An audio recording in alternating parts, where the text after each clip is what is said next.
Son las 5 de la mañana, 30 minutos. Muy buenos días. Gracias a todos ustedes por madrugar con nosotros y arrancar. Este día es martes, es 3 de marzo. Y los saludamos con esta imagen que nos llega en directo desde la capital antioqueña, desde Medellín. En pantalla, el Paraninfo de la Universidad de Antioquia, que está ubicado en la plazuela de San Ignacio, en el centro de Medellín. Es un centro cultural universitario creado para la promoción y formación académica de las artes plásticas y musicales.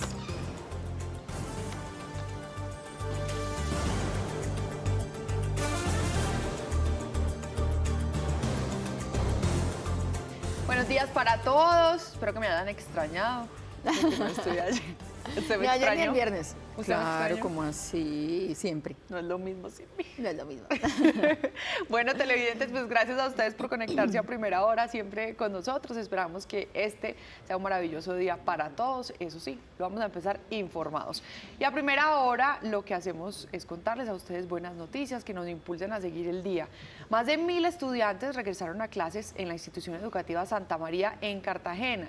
Pero es que reabrieron sus puertas, está completamente renovada esta institución, aulas, laboratorios, salas de informática, restaurante escolar y varios escenarios deportivos. Lo que durante años fue sinónimo de riesgo y abandono, ahora se convierte en una nueva oportunidad para la comunidad con la meta de llevar incluso programas universitarios a sus instalaciones.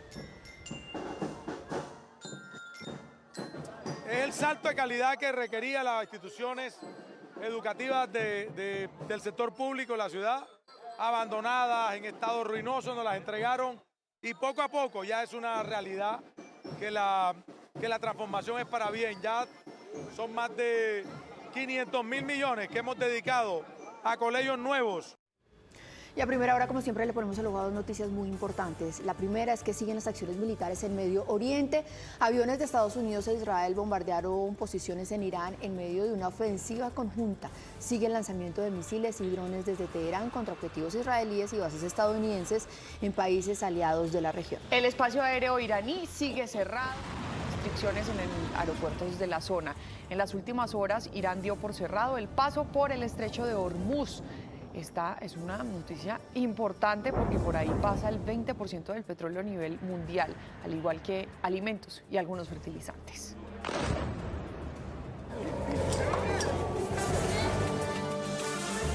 Y la segunda noticia nos cambia un poquito el panorama mundial y tiene que ver con fútbol, con el Mundial 2026, que está a solo 100 días de su inauguración en Ciudad de México. Estados Unidos está ultimando también detalles en medio de un contexto internacional complejo. Además, está creciendo la expectativa deportiva porque el gobierno federal asegura que trabaja de la mano también con México y con Canadá, el tercer país, para garantizar que todo esté listo cuando empiece a rodar el balón. Aquí la expectativa también crece, por supuesto, por nuestra tricolor, por la Selección Colombia, que va a jugar su penúltimo partido de preparación el 29 de mayo en Bogotá, para que se preparen los que quieren ir a acompañar nuestra selección antes de que viaje finalmente a Norteamérica para disputar su último juego de preparación frente a Uzbekistán. Este juego va a ser el 17 de junio.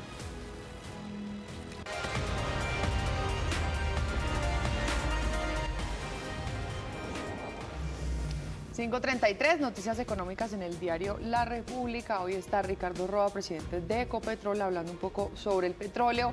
También hay un artículo sobre las remesas, sobre ese dinero que entra desde el extranjero aquí a Colombia, que superaron incluso la inversión extranjera directa. Fue más el dinero que se trajo en remesas. En 4 años cayó 33,2% hasta 11.469 millones de pesos. En 2025 se ubica entonces ahí en esa cifra. Y EPM, que está aportando el 35% de generación eléctrica, habla John Maya Salazar, el gerente general de la compañía. Dice que con la segunda etapa de Hidroituango van a subir y a sumar otras 1.200 megas.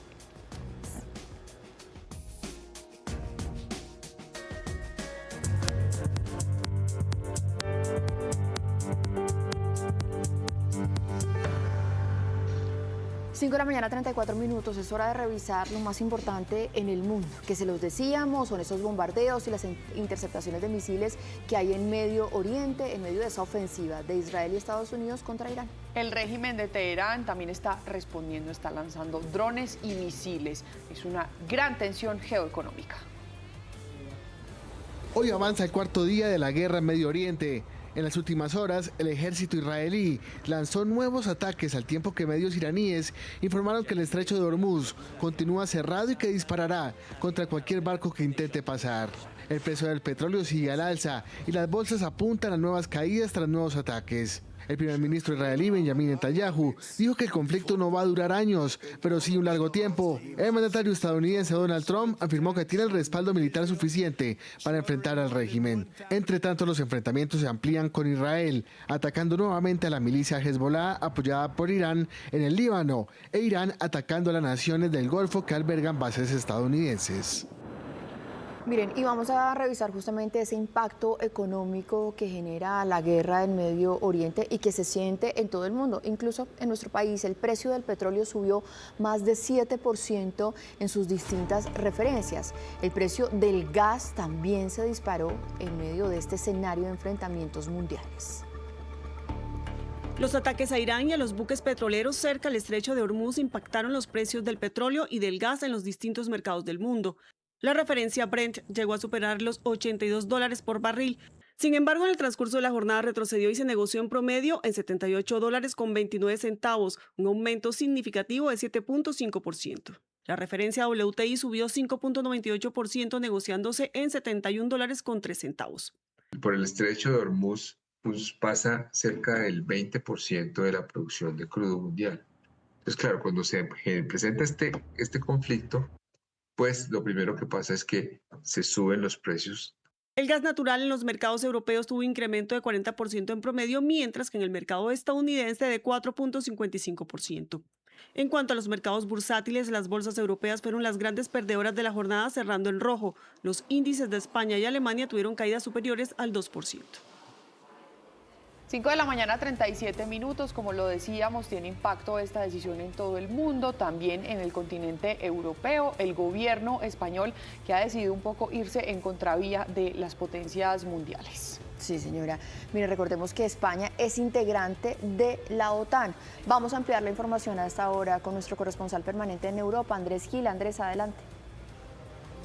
Hola, muy buenos días. La habitual postura del gobierno socialista de Pedro Sánchez y de sus socios de extrema izquierda aquí en España. Así como ocurrió con la captura de Maduro, el gobierno de Sánchez también se opone, critica a Estados Unidos supuestamente por violar el derecho internacional en su actuación en contra del régimen de los ayatolás en Irán. Y va un poco más allá. El gobierno de Pedro Sánchez pues impide la utilización de las bases militares españolas ubicadas en Morón y en Rota, que son bases que por su ubicación resultan ser estratégicas para esta operación en el entorno del Mediterráneo, en el sur de Europa. Impide que Estados Unidos pueda utilizar esas bases para operar sus aviones cisternas que sirven de tanqueros para reabastecer en el aire, para reabastecer en vuelo a los bombarderos que llegan desde Estados Unidos, pasan por Europa y continúan hacia Medio Oriente para reforzar las actuaciones de ataque en contra del régimen sanguinario de Irán. La ministra de Defensa, Margarita Robles, ministra de Defensa de Pedro Sánchez, fue la encargada de notificar que las bases españolas no podrán ser utilizadas por Estados Unidos en esta operación. En las bases que hay en Morón y en Rota no se ha dado ningún tipo de asistencia, absolutamente ninguno, a esta actuación, a estos ataques que se están realizando. Las bases, es verdad que hay un convenio con Estados Unidos, pero nosotros entendemos que ese convenio tiene que operar dentro del marco de una legalidad internacional. Como consecuencia de la determinación del gobierno de España, y así quedó registrado en las plataformas de seguimiento satelital de los vuelos, los aviones tanqueros cisterna que tenía Estados Unidos en las bases españolas fueron retirados ayer mismo y conducidos hacia bases en el norte de Europa, desde donde seguirán operando en el refuerzo de las actuaciones de Estados Unidos y de Israel en contra del régimen de Irán. Información desde Madrid, un feliz día, un abrazo para todos. Andrés, muchísimas gracias. Un abrazo para usted allí en Europa, 5 de la mañana, 39 minutos. Después de revisar el panorama en el mundo con esta que es la noticia más importante, nos vamos a ir a cada rincón de nuestro país con ustedes, con las familias, con la comunidad, con sus historias y con sus denuncias. Y para eso están preparados nuestros corresponsales. Tenemos a esta hora la señal, a ver si nos aparecen ya, desde Barranquilla. Está nuestro compañero Bernardo Sanabria, en Medellín, Sara Gudelo, en Cali, Diego Candelo. En Bucaramanga, Cristian Díaz, y en Cartagena, un saludo también para Ivonne Salamanca. Arranquemos en el Caribe, en Atlántico, con una muy buena noticia, y es que Barranquilla sigue teniendo indicadores muy positivos en materia de empleabilidad. Según el reciente informe del DANE, se logró una reducción de la tasa de desocupación en la ciudad y su área metropolitana. No es una cifra menor y por eso esta noticia es tan importante. La reducción es de 14.700 personas que estaban en condición de desempleo. Los detalles, por supuesto, con Bernie hasta ahora.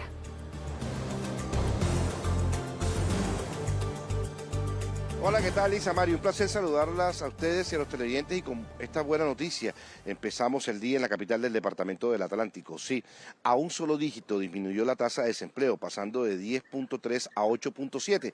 Muchos preguntan, Bernie, ¿pero cómo es eso? Les voy a explicar, porque es que hablar de personas que tienen trabajo. Según la tasa, pasó de 912.000 personas que estaban ocupadas a 942.000.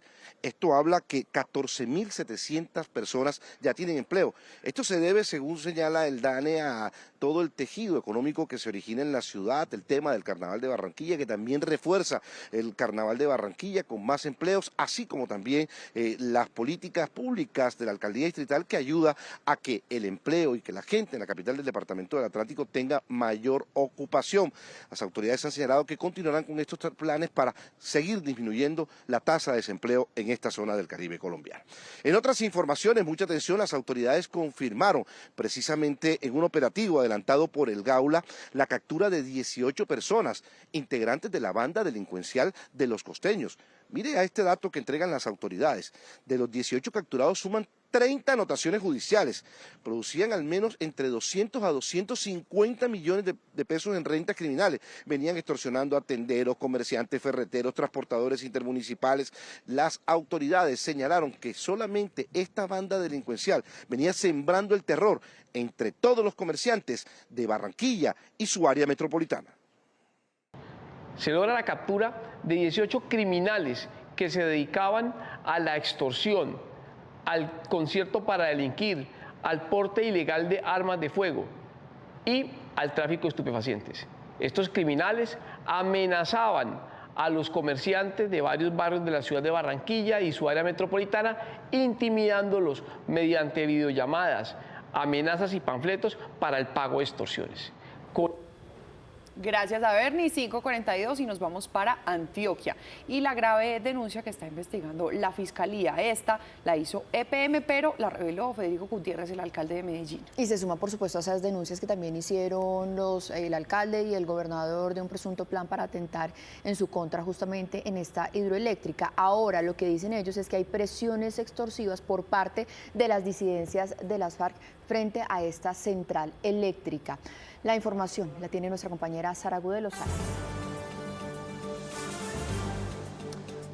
Maritza, televidentes, buenos días. Mire, este hecho lo revelaron justamente ayer en la atención a medios que hicieron el gerente de Hidroituango, también el alcalde de Medellín, el gobernador de Antioquia y el gerente de EPM. ¿Qué dijeron?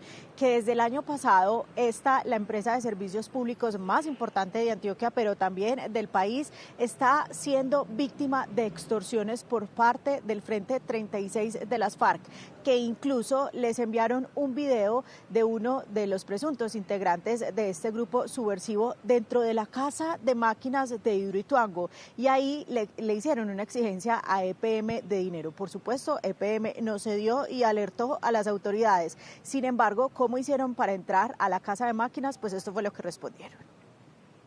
El alcalde y el gobernador no solo cancelaron su visita a Hidroituango por la sospecha de un ataque criminal, también hicieron pública una denuncia sobre extorsiones y al parecer ingresos irregulares de disidentes de las FARC a la central. Nosotros el año pasado ya recibimos de parte del Frente 36 de las FARC, en medio de sus amenazas, un video que llega a EPM diciendo ya estamos adentro, y muestran videos dentro de casa de máquinas. Ojo, que lo que quieren es apagar el país. El gerente de EPM se refirió al interés de ese grupo que delinque en esa región antioqueña. Muy de carácter extorsivo, pidiendo algunas prebendas por parte de EPM. El proyecto Hidroituango, que ya cuenta con 4 unidades de generación, tiene un porcentaje de obra superior al 95%, una central clave para la seguridad energética del país.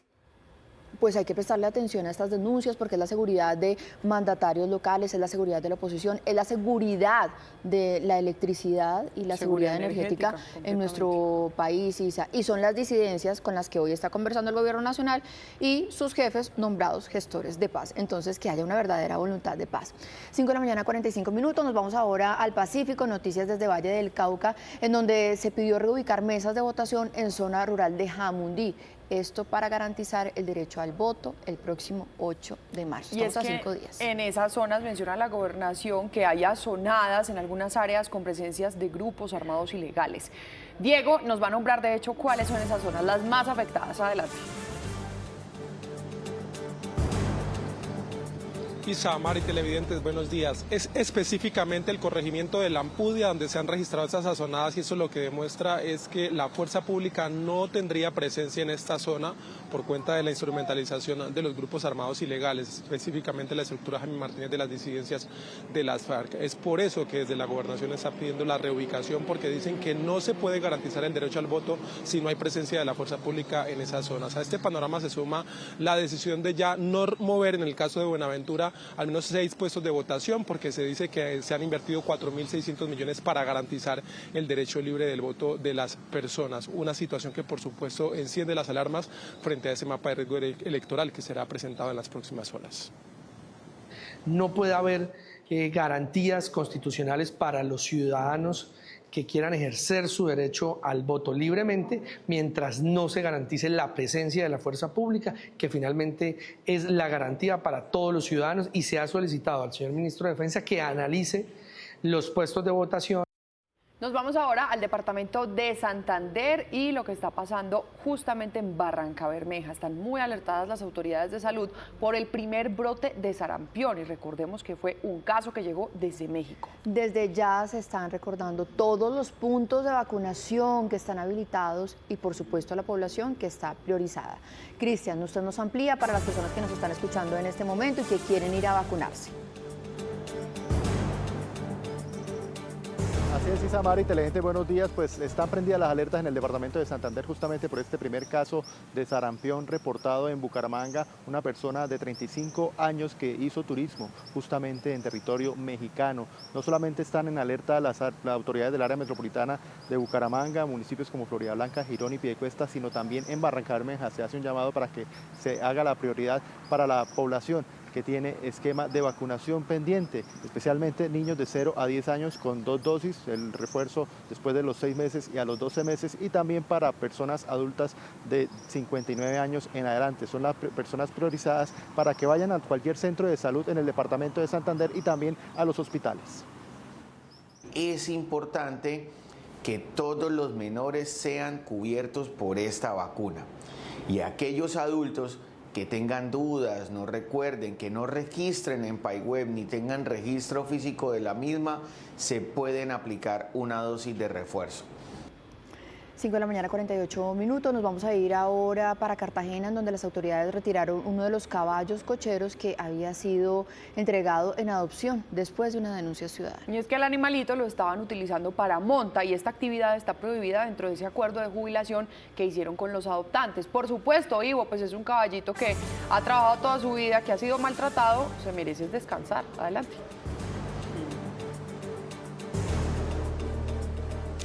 Isa, Maritza, televidentes, buen día. Pues así es, y eso precisamente es lo que quiere la UMATA. Importante destacar que ya se encuentra el caballo en propiedad o a disposición de la UMATA. Médicos veterinarios lo revisaron y por fortuna se encuentra en buen estado de salud. Ahora lo que va a pasar es que va a ser sometido a un nuevo proceso de adopción. El director de la UMATA ha dicho que con las personas que adoptaron los caballos cocheros no se rompió la relación apenas se hizo la adopción, al contrario. Las autoridades están pendientes de en qué condiciones se encuentran los animales y por eso la UMATA logró evidenciar que Thor, como fue bautizado, este caballo estaba siendo sometido a una actividad que no está permitida dentro de ese convenio que hicieron con la persona que lo adoptó. Gracias a una denuncia ciudadana Anoche nos llegó muy tarde anoche, hoy temprano acudimos a ese llamado y evidenciamos que el caballo estaba siendo utilizado con fines turísticos, fines lucrativos y no era, por decirlo así, uno de los principales objetivos de esa adopción. 5 de la mañana, 49 minutos. Gracias a todos nuestros corresponsales. Esta primera ronda de noticias ahorita la extendemos, por supuesto, en las ciudades, pero por ahora hablamos de la justicia, que por primera vez ha judicializado a 2 hombres señalados de promover azonadas para secuestrar soldados. Se trata del señor Juan Pablo Giraldo y de Duvernay Galvis. A los 2 los están señalando de ser milicianos de las disidencias de las FARC. Pues según las autoridades estarían detrás de estas 3 azonadas, quizás ustedes las recuerden. Todas son en el departamento del Cauca. La primera fue el 6 de marzo en el Plateado, donde fueron secuestrados 28 policías. En junio de ese mismo año fueron secuestrados 57 militares en el Tambo. Y el tercer hecho fue en septiembre en el Cerro El Tigre, donde fueron secuestrados 72 militares. Estas personas van a tener que responder por los delitos de secuestro extorsivo y concierto para delinquir agravados. Conocimos las audiencias reservadas y detalles de la investigación. Por primera vez, la Fiscalía judicializó a 2 hombres que se articularían con las disidencias de las FARC e instigarían a la población civil a realizar distintas azonadas. Los hechos fueron en marzo, en donde fueron secuestrados 28 policías, en junio 57 militares y en septiembre 72 uniformados. Eso no es una azonada, retener a una persona para durante 1 o 2 días, como se presentó, señoría, frente al fin del secuestro extorsivo. En este audio, un hombre estaría hablando con una funcionaria del Ministerio de Defensa para lograr la liberación de los uniformados. ¿Por qué lo van a seguir? Es que ustedes no tienen por qué seguirlos a ellos. Porque el territorio es nuestro. No, la fuerza pública puede estar en cualquier parte del territorio, ustedes lo saben muy bien. Desconocer las fuerzas militares, el Estado colombiano y reconocer a una estructura armada organizada como autoridad en el territorio para ejercer control. Eso conlleva a que esta finalidad tenga ilicitud. Por eso hablábamos de que esto desborda a todas luces, a todo margen, la protesta pacífica y social. La Fiscalía les imputó los delitos de concierto para delinquir y secuestro extorsivo, cargos que no aceptaron. El próximo miércoles un juez definirá si los envía o no a la cárcel.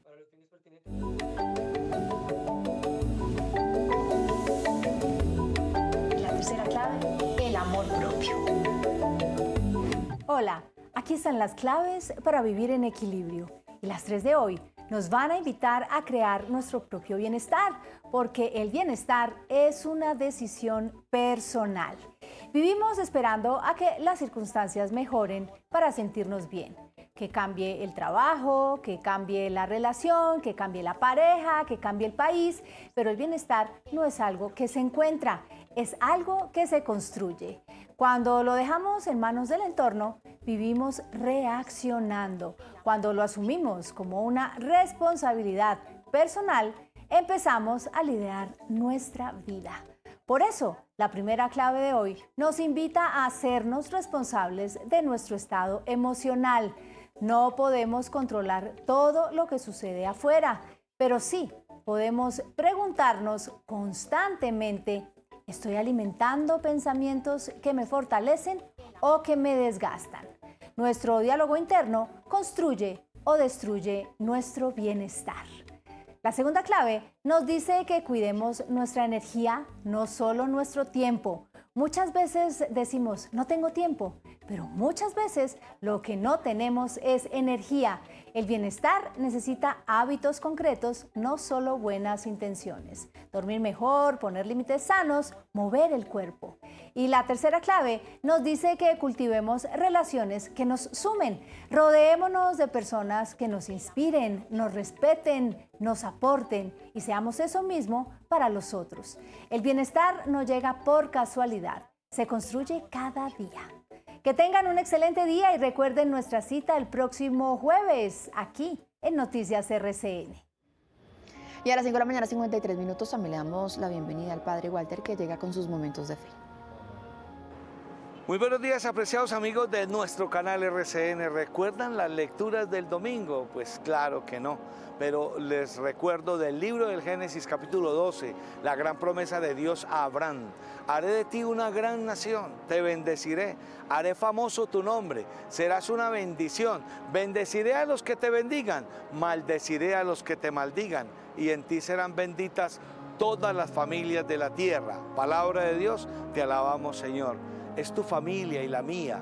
Es solo cumplir las promesas del Señor.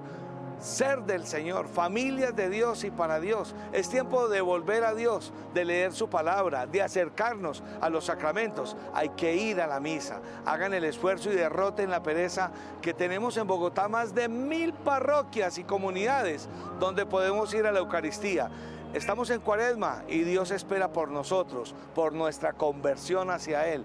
Nos dice el Salmo, nosotros esperamos en el Señor. Él es nuestro auxilio y escudo. Que tu misericordia, Señor, venga sobre nosotros como lo esperamos de ti. Los ojos del Señor están puestos en los que le temen, en los que esperan en su misericordia, para librar sus vidas de la muerte y reanimarlos en tiempo de hambre.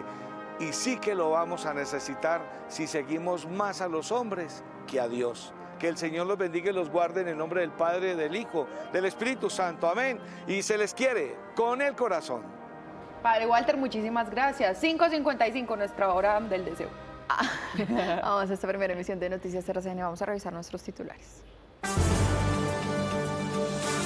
Inicia el conteo regresivo para la Copa Mundial de la FIFA 2026. Faltan 100 días para el certamen deportivo más importante del mundo. 48 selecciones lucharán por el título y en Colombia más de 50 millones sueñan con la gloria eterna. Estamos listos en Fútbol RCN.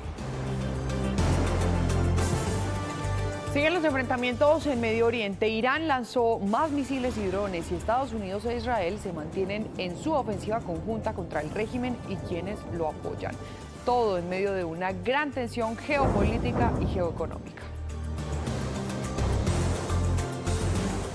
Dos hermanas de 14 y 17 años fueron asesinadas en el municipio de Malambo, en el departamento del Atlántico. Desaparecieron el martes de carnaval.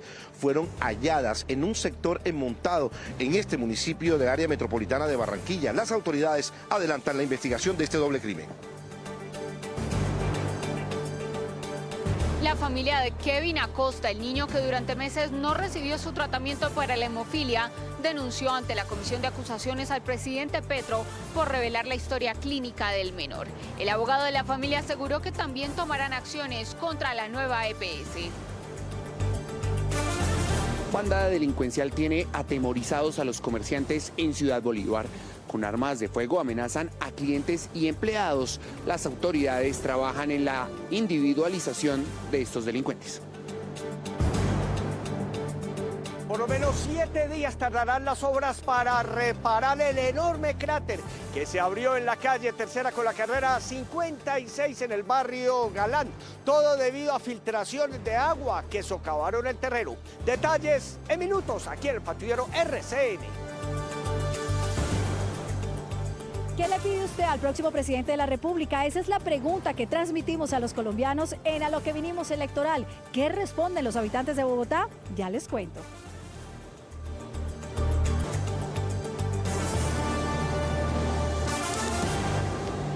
Falta 1 minuto y medio para que sean las 6 de la mañana. Todos ustedes los que están conectados desde muy temprano con nosotras y con nosotros, gracias por seguir ahí. Bienvenidos también a todos aquellos que hasta ahora se despiertan y se conectan con esta que es la primera emisión. Vamos a tener más adelante información, Isa, muy importante para todas las familias que hacen parte de la Fundación Fides. Y vamos a tener para eso un invitado para hablarles de un programa de fisioterapia que va a beneficiar a las personas que estén en condición de discapacidad. Y sobre todo también para los deportistas, así que sigan con nosotros más adelante. También vamos a tener la mesa ancha. En esta oportunidad tenemos a congresistas o personas que esperan llegar al Congreso en el Valle del Cauca.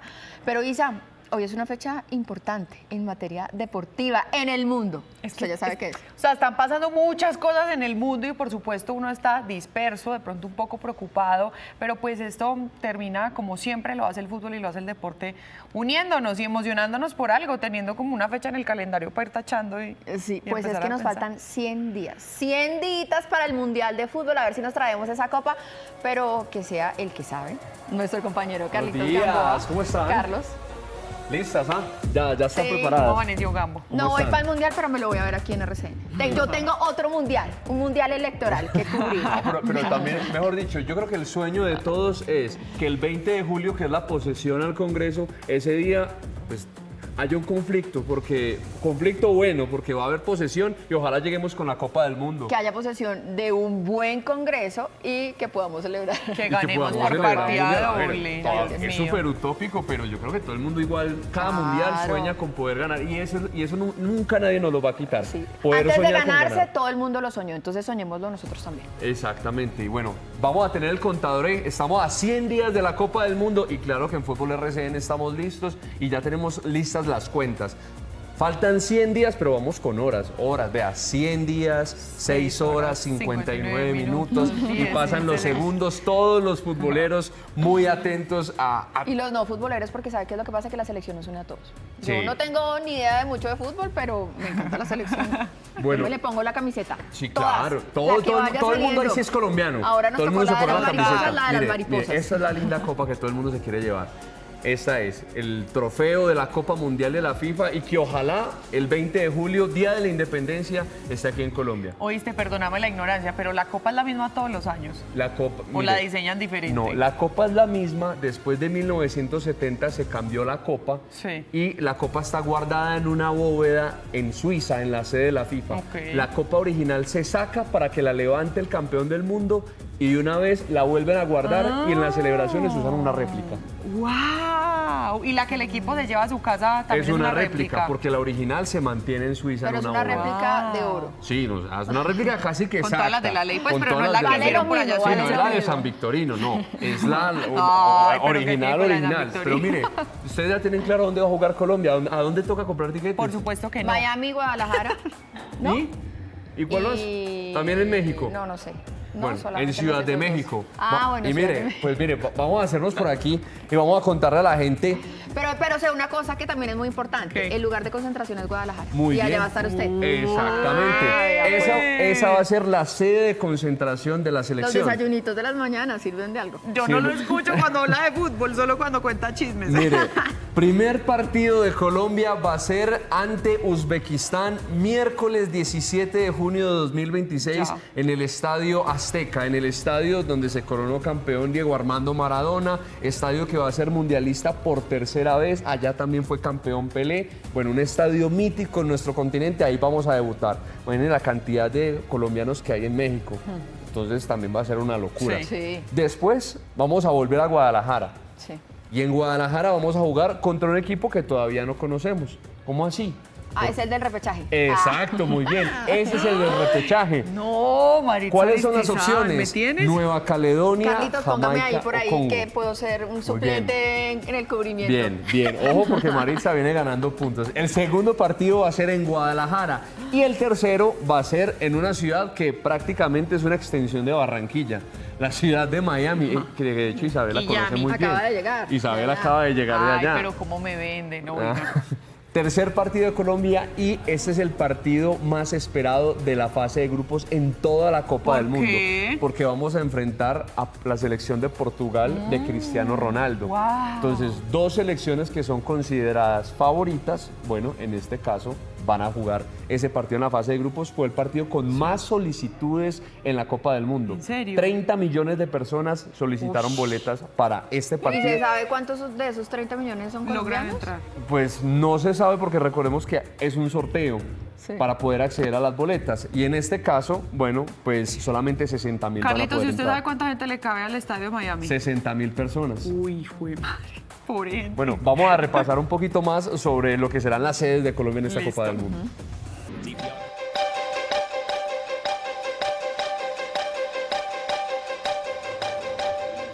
6 de la mañana, 13 minutos ya. Hay mucha atención, televidentes, porque tenemos información en primicia sobre la primera emergencia económica decretada por el gobierno del presidente Gustavo Petro y su curso en la Corte Constitucional. Recordemos que la Corte puso una medida cautelar que la tiene suspendida. Pues bien, acaba de llegar el concepto del procurador que va a ser fundamental en esa decisión de fondo. A esta hora, la información la tiene nuestra compañera María Fernanda Correa. Mafe.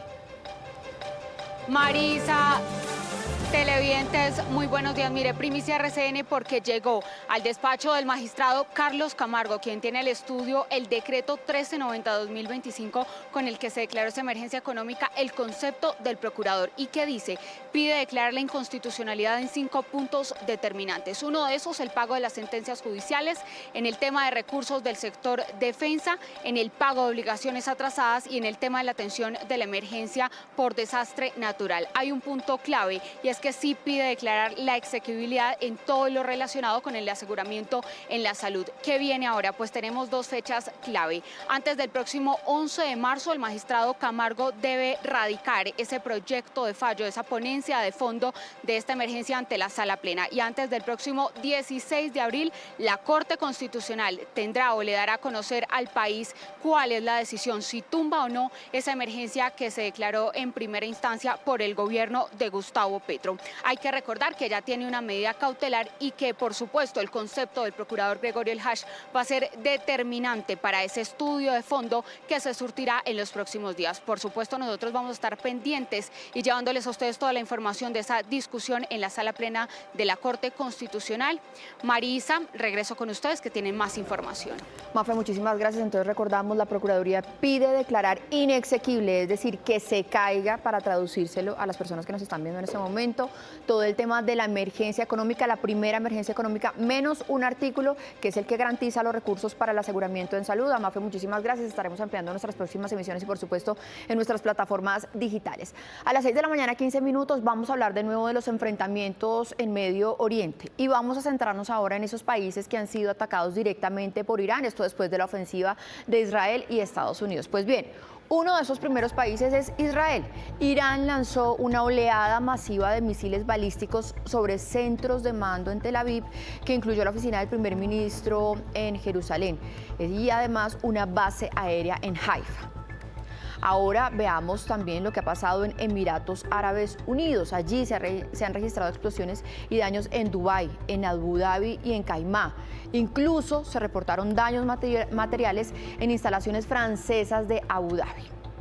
Ahora, Arabia Saudita. Allí, Irán atacó infraestructuras energéticas y bases militares en la provincia oriental, como la refinería de Ras Tanura y la región de Riad.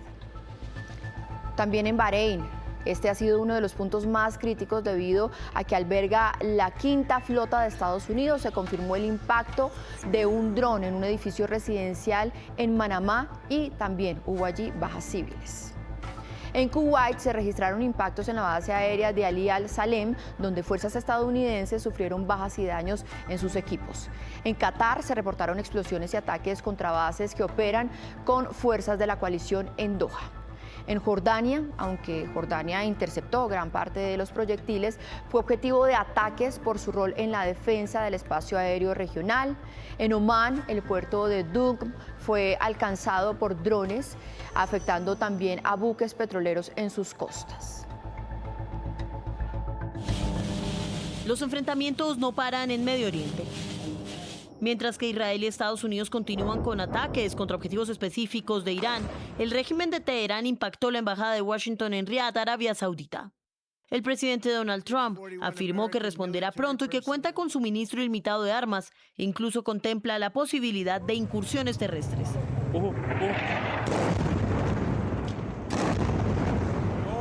El primer ministro israelí Benjamin Netanyahu advirtió que aunque no será una guerra interminable, sí tomará algún tiempo alcanzar el fin de la estrategia militar en la región. Tel Aviv informó que abatió a un importante jefe de armas de Hezbollah, el grupo terrorista libanés que apoya al régimen iraní.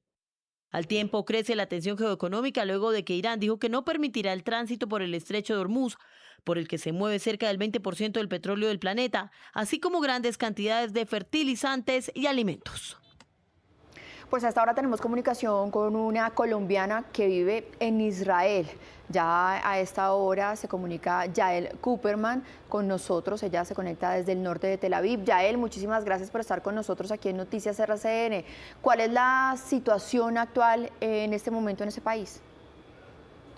Llevamos en una guerra hace más de 2 años, 2 años y medio, para ser un poco más exacta. Y eso quiere decir que el país llegó a, entre comillas, acostumbrarse a la realidad que estamos viviendo. son ataques, son alarmas. Sin embargo, siempre es miedoso, siempre hay una incertidumbre muy grande de no saber qué va a pasar, cuál es el siguiente paso. Pero básicamente es eso. Claro, como hace uno de la guerra su cotidianidad, pues no se puede uno terminar de acostumbrar.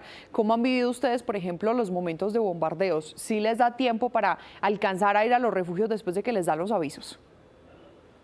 La tecnología ha avanzado un poco, entonces nosotros como israelíes recibimos una notificación en nuestro celular que básicamente dice que en los próximos minutos vienen alarmas hacia nuestra zona. Y eso nos da un tiempo, ya sea para prepararnos e ir al búnker. Yo tengo, gracias a Dios, mi búnker en el edificio, en cada piso. Entonces, en ese tiempo trato de preparar como las últimas cosas, agarrar agua, un cargador, el celular. Y ahí es cuando nosotros recibimos la segunda alarma, que tanto se escucha en el celular como afuera en la calle. Y vamos al búnker, cerramos las puertas, verificamos que todo esté bien cerrado.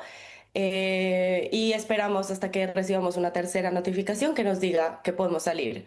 Claro, Yael, esto arrancó, digamos, con la guerra con Hamas, después se sumó Líbano, pero ahora tenemos Irán. En este panorama en donde parece que las cosas están empeorando, ¿usted está considerando regresar a Colombia? Yo personalmente no planeo en irme. Yo vivo acá y es parte de la realidad con la que vivimos los israelíes. Entonces, es un tema de cada persona, siento, más que todo. Siempre hay maneras en este momento, pues el cielo está cerrado, pero en el momento que empiezan los vuelos, hay vuelos humanitarios para la gente que sí planea salirse. Es Yael Cooperman, una colombo-israelí, explicándonos un poco cómo viven la cotidianidad de estos bombardeos. Gracias a Yael, que esté segura, eso es lo que le deseamos. 6 de la mañana, 21 minutos ya. Les vamos a hablar ahora de un doloroso caso que se registró en Atlántico y que involucra a 2 hermanas de 14 y 17 años que fueron asesinadas. Ellas habían sido reportadas como desaparecidas el 17 de febrero. Y sus cuerpos los terminaron encontrando en las últimas horas en un lote baldío en el municipio de Malambo.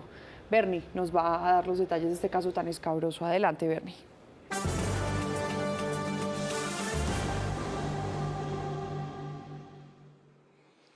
Isamari, escabroso y doloroso, porque este hecho se registra, se da a conocer en primera instancia un martes de carnaval, cuando ya está finalizando las fiestas. Estas 2 menores, según información que entregan las autoridades, de 14 y 17 años, salen con sus novios a una fiesta en el área metropolitana de Barranquilla. Allí, según las primeras informaciones, las primeras hipótesis, lamentablemente llegan a una fiesta donde se encontraban integrantes de una banda criminal. Terminaron a las 2 menores involucrándolas de ser supuestamente a ser partícipes de entregarle información a otra banda criminal, y las menores de allí fueron llevadas a otro sector. La mamá señala en el testimonio que le entrega a Noticias RCN que le mostraron videos con arma en mano exigiéndole una gruesa suma de dinero para poder dejar a las menores libres. Llegó al Gaula con esta información, atención a este dato que no es menor. Llegó al Gaula a entregarle esta información a las autoridades, comenzaron las investigaciones y lo primero que se dijo es que podría ser un autosecuestro, dice la mamá. Lamentablemente las 2 menores fueron halladas en las últimas horas enterradas en un sector enmontado del municipio de Malambo. La última vez que vieron a las jóvenes de 14 y 17 años fue el martes de carnaval 17 de febrero. Cuando yo la llamo por segunda vez, ya el teléfono estaba apagado.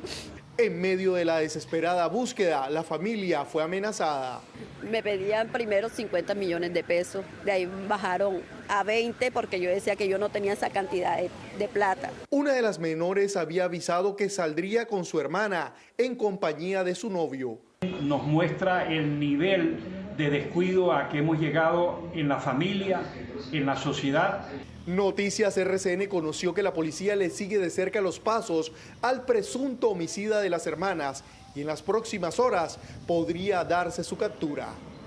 No, Bernie, yo tengo que contradecir un poco al señor que habla ahí en esa nota porque esto no es un descuido de la familia. Es decir, cualquier niño, cualquier menor podría salir a la calle y no ser víctima de estas bandas delincuenciales, pero además de eso, un llamado a los señores que los respetamos y los admiramos muchísimos del Gaula, pero ¿cómo van a decir que fue un autosecuestro? Si se hubieran tomado en serio esa denuncia, posiblemente esas menores estarían en ese momento vivas y con su mamá. ¡Qué tristeza! Y le vamos a hacer seguimiento a esto porque esto no puede quedar en la impunidad. Pero Bernie, en otras noticias, la semana pasada conocimos un caso que nos causó muchísima indignación por la forma como uno de los delincuentes tumbó de su moto a un adulto mayor y a un niño para atracarlos. Dígame, por favor, que identificaron a estos hombres y que los capturaron.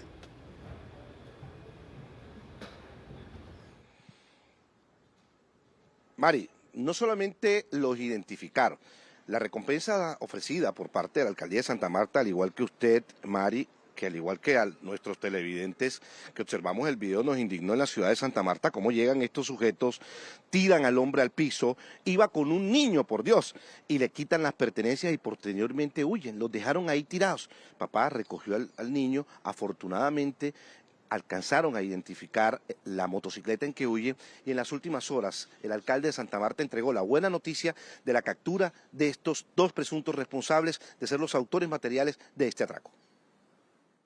Samarios, le estamos cumpliendo a la ciudad y en especial a nuestros niños. Quiero informarles que gracias al trabajo articulado y a la eficacia de nuestra Policía Nacional, fueron capturados dos de los presuntos responsables del asalto a mano armada del que fueron víctimas, un padre de familia y su hijo menor de edad. 6 de la mañana, 25 minutos. A Bernie, muchísimas gracias por las noticias. Nosotros nos vamos a hacer una pausa, pero ya regresamos. Para tomarnos un cafecito, ya volvemos.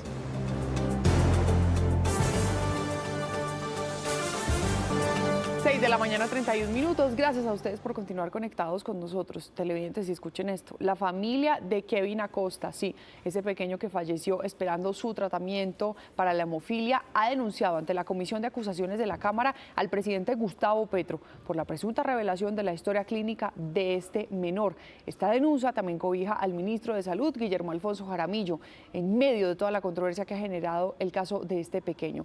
Según su familia, no recibió a tiempo los medicamentos que necesitaba.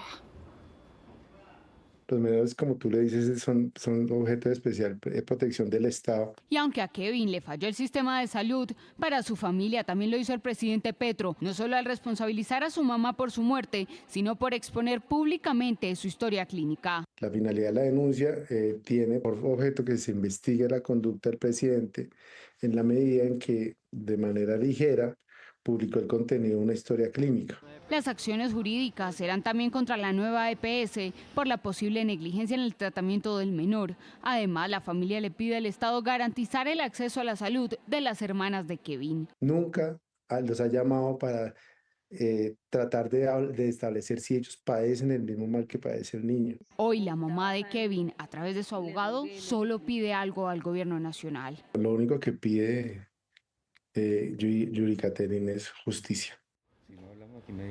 6 de la mañana, 33 minutos. Avanzamos con temas que le sirven mucho a este país. La Fundación Universitaria Escuela Colombiana de Rehabilitación SR, a través del programa de fisioterapia, dio inicio al voluntariado Fides SR, que es una iniciativa que promueve el deporte inclusivo y el acompañamiento integral a todos esos deportistas que están en condición de discapacidad. Pero para hablar un poco más de este tema, está aquí con nosotros y es un honor saludarlo a esta hora de la mañana, el doctor Alejandro Escayón, el presidente de Fides. Doctor Escayón, muchísimas gracias por madrugar con nosotros para traernos buenas noticias que nos llenan siempre el corazón de mucho amor y esperanza. Buenos días, rico estar con ustedes, muchas gracias por la invitación.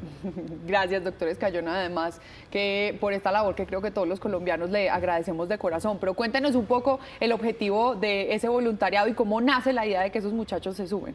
Hace 40 años empezamos en el Gimnasio Moderno de Bogotá esta actividad en la cual los muchachos Fides de Bogotá van al colegio y hacen su actividad con voluntariado en los colegios. Posteriormente el programa creció tanto que pasamos a hacerlo en la Escuela Colombiana de Rehabilitación, en donde estudiantes de la escuela, junto con los estudiantes que son ya deportistas mayores de Bogotá, hacen su entrenamiento deportivo desde el punto de vista más académico, más profesional, para multiplicarlo con esa experiencia en las diferentes entidades académicas de Colombia. Doctor Escayón, desde Fides, y lo hemos visto, siempre han apoyado el deporte y lo hacen con muchas instituciones aliadas. ¿Quiénes hacen parte de esta iniciativa y cómo logran acompañar de manera integral a todas las personas que están en el programa? Pues hacemos inicialmente, ustedes conocen con Compensar, nuestra caja de compensación en Bogotá, y en diferentes cajas de compensación y universidades de todo el país lo hacemos también. Pero en esta oportunidad nos unimos con la Escuela Colombiana de Rehabilitación para hacerlo en forma más integral y, como decimos, completamente académico, para que podamos multiplicarnos en todo Colombia y que sea un ejemplo también internacional. Doctor Escayón, ¿y cómo se van a ver beneficiados estos deportistas de Fides gracias a ese programa de rehabilitación? ¿Qué es lo que van a hacer para ellos? Se beneficia a todo Colombia, pero también nuestros muchachos se van a ir preparando para las Olimpiadas 2027. Y en ese momento los preparamos desde el punto de vista, digamos, científico, para que progresen en su ergonomía, en su entrenamiento, en sus capacitaciones, y en el 2027 tengamos en Compensar, a final del mes de mayo, tenemos las Olimpiadas, invitados desde ya para que nos acompañen. Claro, el año pasado estuvimos allá, por supuesto. Y este año vamos a estar también en Cartagena, en el Festival de Arte, como que invitadas también, el mes de abril. Y entonces, es lo que estamos haciendo con el deporte para que ellos progresen con sus capacidades, y además de eso, le hacemos en la Escuela Colombiana de Rehabilitación, en la 151 con 15 en Bogotá, capacitaciones también a los papás de ellos, a las familias. Eso está muy bueno. Es una cuestión integral. Maravilloso, doctor Escayón. Y bueno, muchas familias nos están viendo en este momento y dicen, bueno, mi hijo está en condición de discapacidad, pero él quisiera ser futbolista, él quisiera jugar básquetbol. ¿Para qué deportes es este tipo de acompañamiento? Hacemos un acompañamiento general para todos los deportes, pero obviamente que vayan a la escuela, que vayan los sábados de 8 a 12 del día, para que sin costo alguno, que vayan completamente felices de participar, y allá entonces los capacitamos. Primero hacemos unas medidas antropométricas de todo lo que corresponde, y después de eso pasan a su entrenamiento de básquetbol, de fútbol, de atletismo, y los preparamos y orientamos científicamente para saber cuál es el deporte que es para ellos. Doctor Escayón, pero además las familias que lo están viendo, que por supuesto están relacionadas con Fides, que saben cómo funciona, pero que no pertenecen, ¿cómo pueden hacer para que sus hijos también estén ahí, para que también se puedan beneficiar? Ir y seguirnos en las redes sociales. Es una invitación abierta siempre. Abierto para todo el mundo y que nos acompañe. Doctor Escayón, y en esto de Fides, y lo sabemos nosotros que hemos estado pues permanentemente pendientes de cómo hacen ustedes el acompañamiento, de cómo ayudan a tantas familias, porque no solamente la persona, sino las familias, pero detrás de eso hay muchas otras organizaciones, como justamente esto que estamos presentando hoy. ¿Cómo hacen las personas para ser voluntarios, para sumarse a esta iniciativa de Fides, para poder ayudar también en ese que es un acompañamiento integral a tantas personas que a veces no tienen o que tienen muchísimas barreras de acceso en el Estado? En Bogotá nos pueden acompañar los sábados, sin problema alguno. Antes de que el voluntario ingrese, hacemos una entrevista para saber dónde los podemos poner y si es apto para ser voluntario nuestro. Y en las diferentes ciudades del país, acabamos de acabar el Carnaval de Barranquilla, hacemos lo mismo, una entrevista ya con las universidades. Vamos a hacer mayor alcance con universidades en Barranquilla para el año entrante. En Cartagena, como ya les decía, vamos a hacer también una actividad interesante con el Festival de Arte, y a todos los voluntarios los capacitamos. Y en cada ciudad, en Riohacha, en Apartadó, en donde estemos, en Medellín, que estamos programando un proyecto también muy profundo e interesante, en todos lados los voluntarios son bienvenidos y pueden saber qué hacemos de actividades en las redes sociales. Pues a sumarse a esta gran iniciativa, a sumarse a Fides. Usted no tiene que ser una familia que tenga una persona en condición de discapacidad, usted puede ayudar también siendo voluntario. Doctor Escayón, muchísimas gracias por estar acá con nosotros. Tenemos en este mes del síndrome de Down mucho más actividades. Los necesitamos entonces a todos. A todos, pero necesitamos también, vamos a hacer en la Escuela Colombiana de Rehabilitación el próximo 12 y 13 y 14, hacemos un congreso nacional de neuroadaptación, siglo XXI. Después 13 y 14 de marzo. De marzo, la semana entrante. Invitación para que vayan y nos acompañen también, un concepto diferente. Segundo, tenemos con la Sociedad Colombiana de Neurología, y gracias a nuestro presidente, el doctor William Quiroga Matamoros, vamos a hacer unas conferencias para las familias de las personas en condición de discapacidad cognitiva, de capacitarlos en sus prevenciones a nivel urológico. Y los invitamos a que nos acompañen también en la misa del 22 de marzo del canal RCN.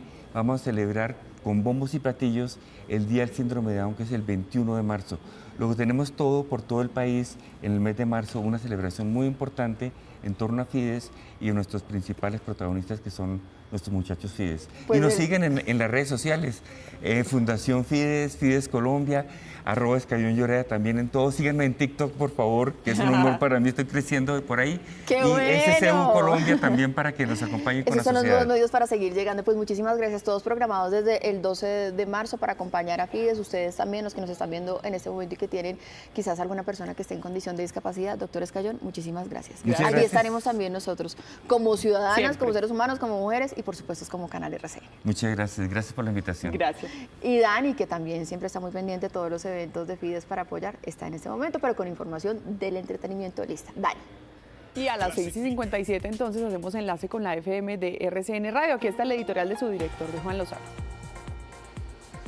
Buenos días. Estamos muy cerquitica de las elecciones y siguen aflorando discrepancias entre el Ministerio del Interior, la Defensoría del Pueblo, órganos de control, misiones de observación sobre los lugares que están en riesgo electoral.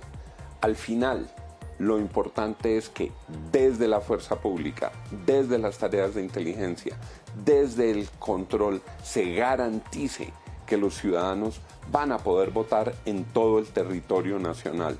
Tienen que votar en todo el territorio nacional con libertad. El plan democracia, los planes de control en los municipios tienen que extremarse.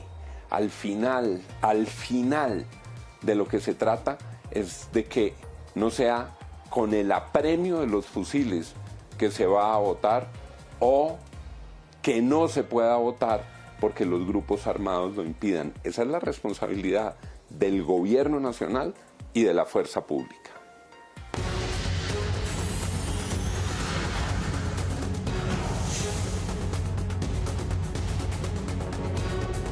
6 de la mañana, 59 minutos, es hora de debatir, analizar, entender los temas del día en la mesa ancha, que por estos días es electoral, para que ustedes conozcan los candidatos al Congreso, el Congreso que se elige el próximo domingo y al que hay que ponerle el ojo. Por eso ustedes tienen que votar con conciencia e informados. Y aquí les tenemos algunas opciones. Esta es la mesa vallecaucana. Candidatos a la Cámara de Representantes en Valle del Cauca. Edwin Maldonado. Edwin, gracias por asistir, por aceptar esta invitación. Muchas gracias por la invitación. Soy Edwin Maldonado del Partido Nuevo Liberalismo, el 110 de la coalición Ahora Colombia. Michelle Obando. Muy buenos días, Maritza, Julio, muchísimas gracias por la invitación aquí a la mesa ancha. Soy Michelle Obando, la 101 del Frente Amplio Unitario. Y Víctor Manuel Salcedo, él ya está en el Congreso, es actualmente representante y aspira a reelegirse. Víctor Manuel, bienvenido. Buenos días, Maritza, a Julio, a Michelle y a Edwin, saludo cordial.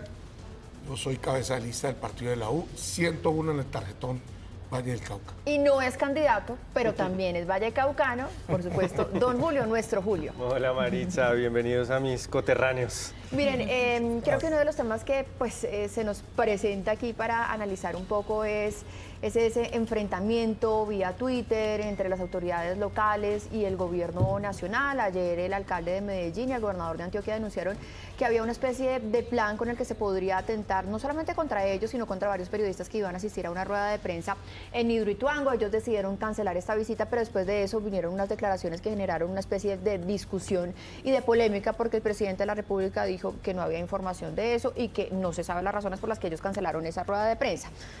Acto seguido reaccionan gobernador y alcalde diciendo que pues no le corresponde, palabras más, palabras menos, al gobierno nacional desestimar las amenazas contra unos gobernantes locales, mientras sí les dan garantías a quienes estarían detrás de esos planes de atentado que son las disidencias de las FARC. Arrancamos hablando de esto, Edwin. Sí, ahí yo creo que es muy importante no desestimar cualquier amenaza, cualquier alarma que se tenga sobre una persona. En Colombia hemos visto históricamente cómo muchas veces a partir de una amenaza verbal puede llegar una amenaza física o un lamentable asesinato. El año pasado recordemos que van más de 150 líderes asesinados en Colombia. También se ha presentado el lamentable hecho de Miguel Uribe, y yo creo que sí es importante que se clarifique y me parece irresponsable de parte del presidente hablar de que no hay información cuando el gobernador y el alcalde mencionaron que el mismo ejército en Antioquia y su esquema de seguridad, que también hace parte del gobierno nacional, fueron los que le indicaron que había un riesgo y que por eso no era conveniente que se acercaran. Entonces, en estos casos yo creo que no se puede minimizar cualquier alarma y es necesario adelantar todas las investigaciones, porque la seguridad debe ser para todos, para la persona que está en la calle, para una gran empresa, para el emprendedor, y en el caso de política, para la oposición y para las personas que estén de acuerdo con este gobierno. Para todo el mundo debe ser la seguridad. Sí. Michelle. Bueno, yo pienso que los líderes políticos deben tener garantías para ejercer su ejercicio, por supuesto también los funcionarios. Sin embargo, pues es importante que haya gobernabilidad en cada uno de los eventos institucionales. Si bien esta alerta la manifiesta el gobernador y el alcalde, pues el general Roger Gómez dice y manifiesta que ellos desconocen la existencia de la alerta. Por lo tanto, yo pienso que nuestra fuerza pública debe tener una mayor articulación entre lo nacional y lo territorial para evitar que ocurran sucesos que puedan después ser lamentables. Pues de alguna manera ninguna alerta debe ser desestimada, teniendo en cuenta que estamos en una coyuntura electoral. Sí, Víctor. Yo creo que es muy grave que hoy el presidente desestime un informe de las fuerzas militares de Antioquia. Y más cuando estamos hablando de la presencia del gobernador de Antioquia y del alcalde de Medellín en Hidroituango, y más cuando el gerente de EPM ha denunciado que son víctimas de extorsión y son víctimas de amenazas. Y lo más grave es que como acabaron con la inteligencia en estos 4 años, pues el presidente, ¿qué información puede tener si él mismo acabó con la inteligencia? Y hoy lo que está sucediendo, no solamente en Antioquia, es que las informaciones de las Fuerzas Armadas regionales, hoy en lo nacional, pues no tienen eco y no hay esa articulación a la que se refiere Michelle. A mí me parece muy grave, y cuando estamos hablando de Federico Gutiérrez, es que Federico Gutiérrez, no olvidemos, era candidato presidencial hace 4 años y debería Gustavo Petro, que estuvo en la oposición, garantizarle seguridad no solamente al gobernador de Antioquia y al alcalde de Medellín, sino a los mandatarios locales, así tenga diferencias políticas con ellos. Y es lo que está pasando en todas las regiones, no solamente en Antioquia. Sí. Se está replicando esa situación, y un presidente que le da garantías a los grupos armados, que les libera zonas para que sigan, comillas, hablando de paz, pero haciendo actos terroristas, que es muy benevolente con ellos, pero que desestima, hoy desestima situaciones tan críticas como un posible atentado en Hidroituango. Voy con Julio y inmediatamente voy con Edwin, que me acaba de pedir la palabra. Julio. No, pues claramente los líderes de la oposición, son el gobernador y el alcalde de Medellín, pero obviamente pertenecen al espacio de la oposición en Colombia y son opositores de muy alto perfil político, pues tienen muchas razones para temer por su seguridad. Pues es que en esta campaña electoral mataron a una persona que no lo sabemos y no lo vamos a saber nunca. Hoy podría estar cerca de llegar a la presidencia, o por lo menos compitiendo por llegar a la presidencia. ¿Cómo no van a temer? Y que el presidente que se paró en la plaza al frente de la alcaldía de Medellín, de la oficina de Federico Gutiérrez, con líderes de bandas criminales que estaban condenados en la cárcel, se pare a hacer proselitismo, diga que no, es que no hay ninguna amenaza, y que la desestime de esa manera, digamos, tan olímpica, sin indagar un poco más, ¿no? Que por razones políticas, por el debate político, pues digamos, descrea esas declaraciones. A mí me parece delicado. Uno entendería que si ellos anuncian que hay unas amenazas, efectivamente alguna información tienen, y la responsabilidad del presidente, más allá de pararse con los miembros de bandas criminales, también es protegerle la vida de los gobernadores y de los alcaldes, por supuesto.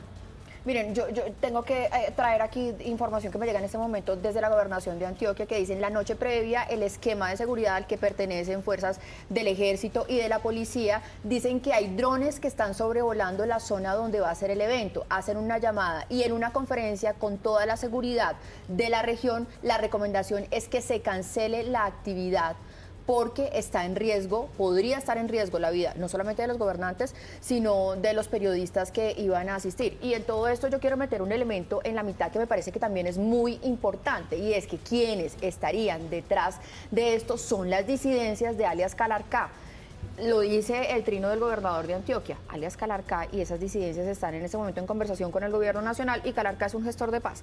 Edwin, usted me pidió la palabra, Michelle también me pidió la palabra. Precisamente, Marisa, yo quería agregar que en línea con lo que dijo Víctor, de que le han dado ventaja a estos grupos criminales, también ha utilizado la unidad de protección de víctimas para proteger a estos criminales, a los gestores de paz y al mismo Calarcá, que es el que está implicado en esta alarma. Entonces yo creo que es muy grave cómo se desestima y se utilizan recursos estatales para proteger a otros. Y hay que recordar que el tema de los drones es grave porque el año pasado fueron más de 450 ataques en Colombia a la policía, al ejército con esta tecnología, y el gobierno se está quedando atrás en materia de tecnología, en materia de inteligencia, y no debería desestimar cualquier alarma, venga de donde venga.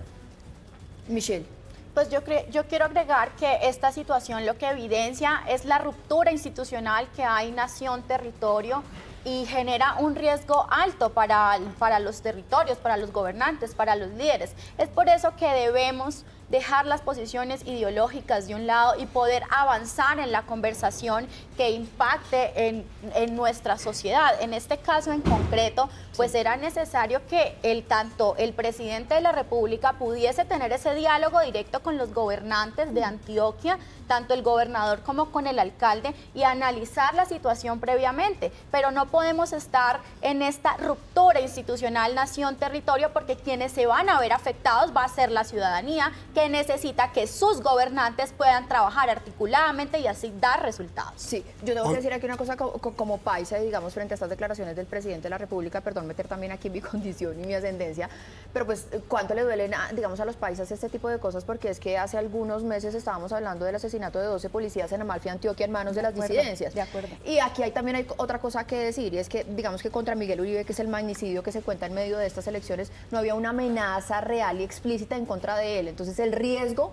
de los líderes políticos en este país no se cuenta en amenazas explícitas. Casi que hay un riesgo inminente y por eso mismo es que, como dicen Michelle, Edwin y Víctor, pues no se pueden desestimar. Víctor, para cerrar hoy este bajo tema, la pasará figura a de nuestro gestores siguiente de tema. paz hay una chapa y hay una protección para quienes siguen delinquiendo. Y hoy esa amenaza está clara de las disidencias. Ya hay dos ejemplos, lo de Amalfi y la información frente a lo de Hidroituango. A mí me parece muy grave que el presidente irresponsablemente desestime una información de una situación tan gravosa como la de Hidroituango. Sí, lo que no queremos es ver más violencia política o electoral. Estamos a 5 días de las elecciones. Voy a pasar a nuestro siguiente tema, voy a arrancar con Julio, y es esas declaraciones que quizás nos sorprendieron en las últimas horas, que para muchos significó alivio, pero que para otros fue tardía, de varios excomandantes de las FARC, en donde finalmente reconocen el reclutamiento, el abuso sexual y el aborto forzado para muchos menores que hicieron parte de la guerrilla. Julio. Esas declaraciones producen una profunda vergüenza, una profunda tristeza, Maritza. Sí. Tuvimos durante 8 años abusadores, reclutadores, torturadores de niños, gobernándonos, porque la rama legislativa también diseña las leyes que gobiernan a los ciudadanos. Y esa es la realidad, lo que nos están diciendo. Un grupo de personas que torturaba, que secuestraba, que violaba, que obligaba a niñas a que abortaran. O sea, los crímenes más horrendos que conozca la historia de este país, a costa de la paz, ¿no? Y no pasó. No hubo paz, Maritza. Hoy tenemos niveles de violencia iguales o peores que antes de que se firmara el Acuerdo de La Habana. Y perdón, pero esa reflexión la tenemos que hacer. ¿Sirvió el proceso de paz de La Habana? ¿Sirvió que nos tragáramos el sapo de que las leyes del país las diseñaran torturadores de niños, secuestradores de niños? Pues los números están ahí, evidentemente no. Ahora, yo me voy a poner también del otro lado y digamos, en todo caso es el arrepentimiento, y es mejor tenerlo que no tenerlo, Víctor. No sé, lo planteo también como pregunta porque sé que esto genera muchísima polémica, Víctor. Es absolutamente triste, estoy de acuerdo con Julio. 18.700 víctimas confesaron. Hay un caso de una víctima que dice que la hoy senadora Sandra Ramírez las obligaba a desfilar. Daisy Guanaro, les voy a avisar. Daisy Guanaro, que hoy en día es candidata al Congreso y que va a estar el viernes con nosotros. Correcto, para que escogiera a quién iban a violar. Ahí están configurados todos los delitos contra el ser humano. Imagínese abortos, imagínese reclutamiento de menores. Yo creo que... Esclavitud, violaciones sexuales. Total. Y eso sigue sucediendo hoy. Hoy en varias regiones, como el Cauca, es evidente que sigue el reclutamiento de menores. Sí. Es muy grave, pues la confesión yo creo que al final pues no servirá de mucho. Y yo creo que es hora que un candidato presidencial que defendía a las FARC y decía que no reclutaban menores, es hora de que rectifique porque ya confesaron. Tengo que seguir con Michelle y con Edwin. Michelle. Bueno, Michelle Obando ha sido una líder social que ha abogado por los temas de paz y entendemos que quienes le apostamos a los caminos de la paz, de los diálogos para terminar el conflicto, nosotros entendemos que este es un camino muy arduo. Nuestro país tiene muchas heridas, como lo manifiesta Julio, mucho dolor que el conflicto pues deja y sobre todo a las víctimas. Creo que este es un paso importante, pero todavía queda un largo camino por recorrer para resarcir el daño, garantizar la no repetición, y ahí pues actores políticos y actores armados deben entender que nuestro país está cansado del conflicto. Sí. Estamos cansados de vivir tantas décadas de violencia, sí, y al menos un acto de arrepentimiento creo que es un paso importante, pero es importante también reparar el daño. Edwin, en todo caso, se me está acabando el tiempo, me quedan 30 segundos, pero en todo caso yo creo que aquí también hay que ver un vacío de la JEP. Y se los digo porque en algún momento yo me senté a hablar en este ejercicio periodístico con Pastor Álava y decía, es que la JEP no avanza en nuestros propios casos. Nosotros también queremos que haya claridad frente a nosotros, porque por eso es que todo el mundo nos está mirando y nos juzga y nos ve con prejuicios. Para cerrar esto rápidamente. Sí, yo primero doy claridad que yo estuve de acuerdo con el proceso de paz, voté sí al plebiscito, pero a 10 años de ese acuerdo realmente los resultados son muy pobres. Realmente no ha habido avances y lo más preocupante es que no ha habido verdad y reparación. Me parece muy triste escuchar estas palabras después de 10 años, después de que lo negaron firmemente. Y qué más crímenes atroces están ahí escondidos. Yo creo que no está saliendo toda la verdad y sobre todo no hay reparación. Y yo creo que el proceso no ha funcionado porque los mismos que se desmovilizaron no han cumplido, no han dado la información para desarticular el narcotráfico, no han dado la plata que prometieron que iban a dar. Entonces yo creo que sí es muy grave porque esto desencanta a los que estuvimos de acuerdo con el proceso de paz, porque realmente no ha servido para nada y el cumplimiento es menos del 15%. Miren, me quedan 20 segundos para cada uno de ustedes porque tengo que justificar que ustedes sean realmente esta mesa vallecaucana. Se me acabó el tiempo, pero les voy a dar 20 segundos para que ustedes digan por qué deben ser representantes de la Cámara en Valle del Cauca. 20 segundos. Edwin, Michelle, Víctor, 20 segundos. Yo estudié en el SENA, estudié economía en las noches, saqué adelante mi vida, como muchos jóvenes de clase media. Sé lo que es la falta de oportunidades y quiero llegar al Congreso precisamente a trabajar porque haya más oportunidades, más inclusión y más seguridad y para construir lo que yo llamo el valle que merecemos. Michelle. Soy Michelle Obando, una hija del Pacífico, lideresa social, activista política, sobreviviente del cáncer. Quiero llegar al Congreso de la República para ser la voz del paciente en este debate político eterno sobre la reforma al sistema de salud, y no hemos puesto a los pacientes en el medio. Víctor.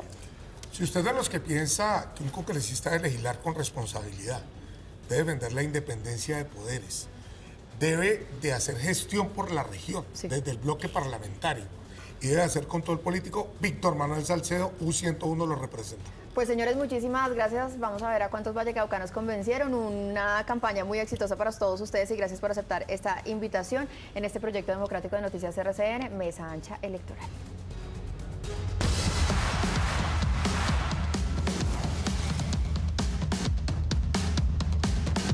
El próximo 8 de marzo los colombianos elegiremos al nuevo Congreso de la República, que tomará posesión el 20 de julio. Además, tendremos la opción de participar en las consultas presidenciales. En cada mesa de votación habrá una figura clave que muchos no conocen, los testigos electorales. Esta figura es designada por los movimientos y partidos políticos. Su misión, vigilar que todo sea transparente y legal. Estos testigos deben de estar desde las 7 de la mañana en el puesto de votación asignado por la registraduría. ¿Pero cuál es su función? Los testigos son los encargados de verificar que los jurados estén acreditados, que las actas no se llenen antes de tiempo y que nadie vote después de las 4 de la tarde, que es cuando se cierran las urnas. Al final, los testigos electorales pueden presenciar el conto de votos y en caso de detectar irregularidades pueden presentar reclamaciones ante las autoridades. Este año los testigos electorales se acreditan con credencial y código QR ante el Consejo Nacional Electoral, porque en unas elecciones transparentes cada testigo importa. Esto es Política sin Misterio, para que su voto cuente. Un voto de confianza no se le da a cualquiera, se le da a quienes hacen posible la democracia. Registraduría Nacional, dale tu voto de confianza.